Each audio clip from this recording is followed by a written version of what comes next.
Welcome to ToKon. ToKon is a revolutionary new slave control system from Xcite that uses intuitive, HUD-based controls to make controlling a slave easy and fun. This video will guide you through the basic concepts of the system, use of the owner's HUD, and how to get started. There are two owner HUDs, the freely distributed basic HUD and the professional level HUD. This tutorial is designed to help you learn how to use either one, but the HUD you'll actually see in this video will be the professional HUD. The ToKon Owner's HUD has several sections. The big center section is where most of the content will appear, much like a web browser. Right above that is the indicator bar, full of indicator lights like the dashboard of your car. They tell you what's happening to your slave. On the bottom are what we call hot buttons. These buttons can be changed to hold any actions you want for quick access.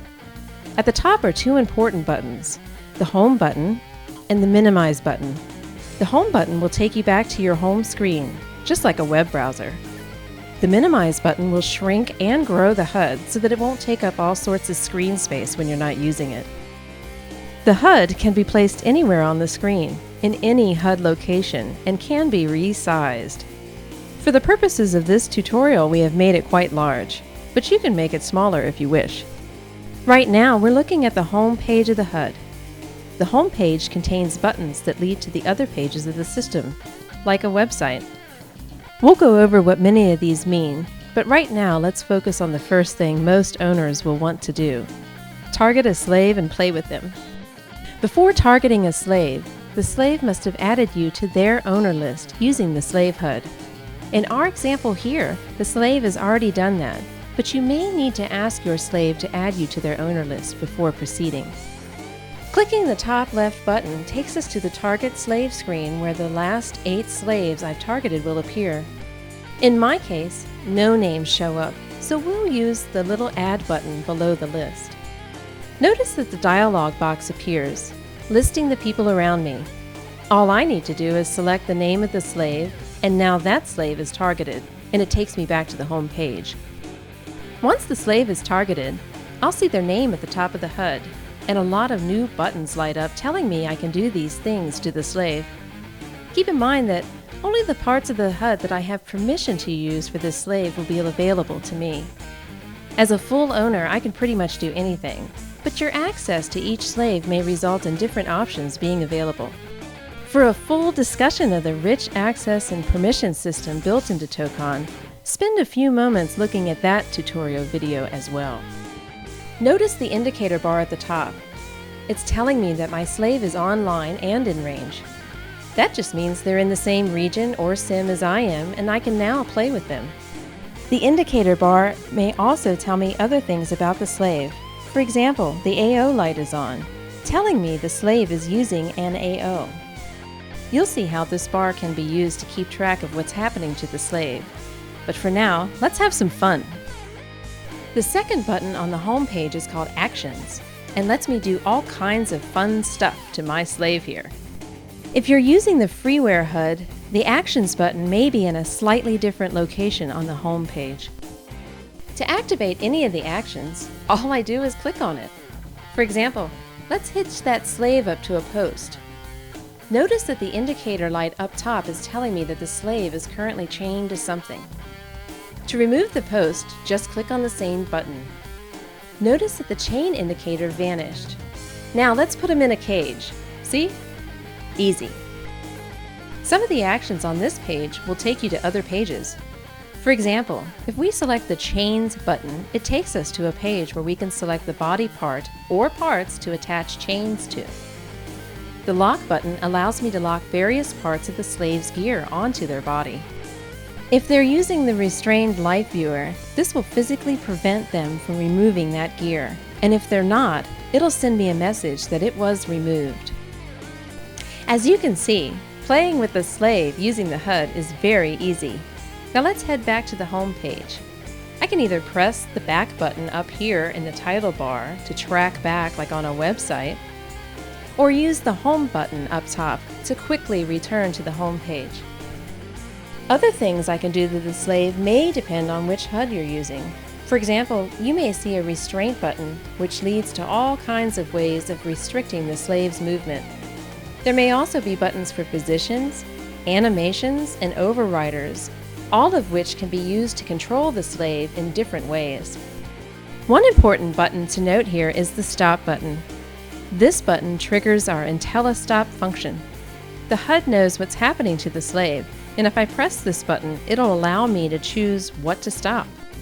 The professional version of the owner's HUD also has buttons to trigger combos, which are synced couple animations, sounds to trigger sound effects, and macros to fire off custom macros that you write. The ToKon system includes a built-in messaging system for communication between slaves and owners. The Messages button here will flash if you receive a message.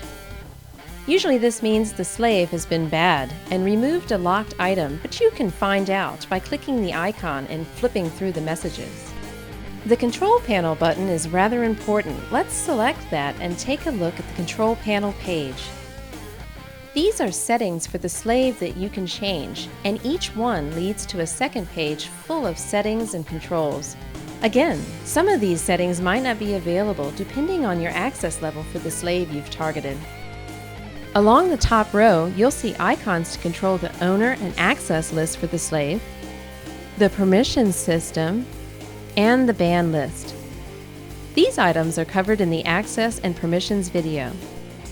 On the bottom, you'll see links to screens that will allow you to change the color and design of the slave's collar, cuffs, and other gear, and screens to allow you to control the optional text-based command interface and their restrained life settings. The control panel can be very useful to you when trying to control the slave's experience, allowing you to change everything from who can control them and how, to the way their ToKon gear looks. Back to the home page. The next icon is Settings, and this is where I can configure my experience with ToKon. Looking at the page, there's a few options up top and 3 important ones at the bottom. Looking at the bottom icons first, Version will take me to a screen that displays the version of the HUD. The Upgrade button is what we'll use to update the HUD when new versions come out, and the Reset button can be used to reset the textures or the entire HUD. Up top you'll see General options that let me set my gender, audio options where I can set volume and key click sounds, and if you have the Pro HUD, Color and Design where I can change the colors and design for my ToKon gear. Moving back to the home page, the last few buttons will take me to the online manual for the ToKon system, always useful, and the Help button will bring up context-sensitive help. There's a little Help icon in the indicator bar here that does the same thing. If you ever get confused by the screen you're looking at in the HUD, just tap that button and it'll hand you a note card with some help on it. It's very useful and always available. Let's talk about the hot buttons. When I minimize the HUD interface, notice that the hot buttons remain, so it's useful to place the stuff I use the most in the hot buttons, so I can access them easily, even if the HUD is minimized. Let's go to the Actions menu and make a hot button for the cage action. To change one of these hot buttons, left-click on one of them and hold it. See how it turns red with a question mark? That means I can now click something in the main part of the HUD, so I'll click the Cage button. Now the Hot button shows the cage and it'll act exactly as if I came to this screen and pressed Cage. If you have the basic owner's HUD, then you'll need to be near the slave to do anything to them, but if you have the professional HUD, you can perform some of the actions from anywhere on the grid, assuming the slave is online and wearing their HUD. You don't have to do anything different. The HUD will detect when you're far away and automatically dim actions you can no longer perform. You can also use the web-based control panel to access your slave when you're not even logged into Second Life. It's very cool, and we have a video to show you all of the remote and web features. If you're an owner, you might consider watching the tutorial on access and permissions and also the one on positioning. Thanks for watching.